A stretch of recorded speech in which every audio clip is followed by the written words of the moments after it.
I'm Jonathan David Holmberg, the middle child of 7.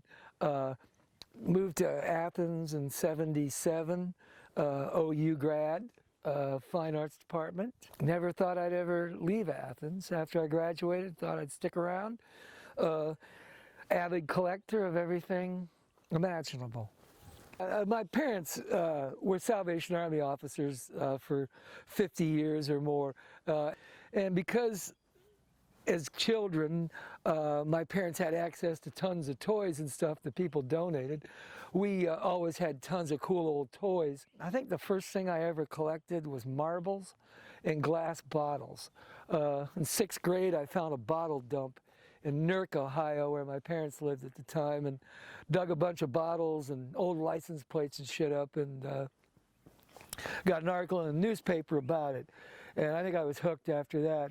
The notoriety of doing it and thinking, wow, they put my picture in the paper. There were no thrift shops in the, in the early days, and there was no online buying. So you had to be lucky enough to go to an antique shop that had what you were looking for.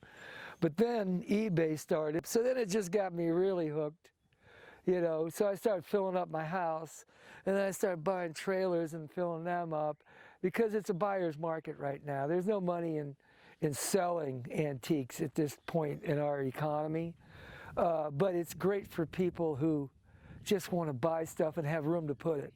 Around here, the picking's good. If you're a hoarder, this is a good area to live. It's a smart town. It's a historic town, one of the oldest areas in the state of Ohio. So there's a lot of history here, and people aren't really rich around here, so they're not really about saving and passing on inheritance.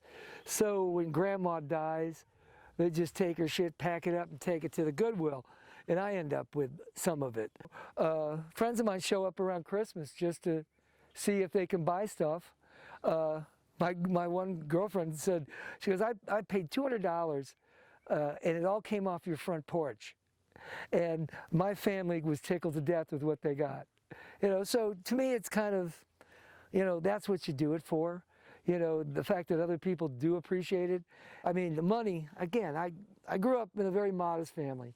We didn't have a lot of money. My parents didn't need a lot of money. We had everything we needed, so I've kind of always lived that way. So, but I'm happy. I mean, I'm probably one of the happier people I know. I mean, it's one of the things some people hate about me. I'm always in a good mood. Well, I'm not always, but generally speaking, I don't have a lot to be depressed about.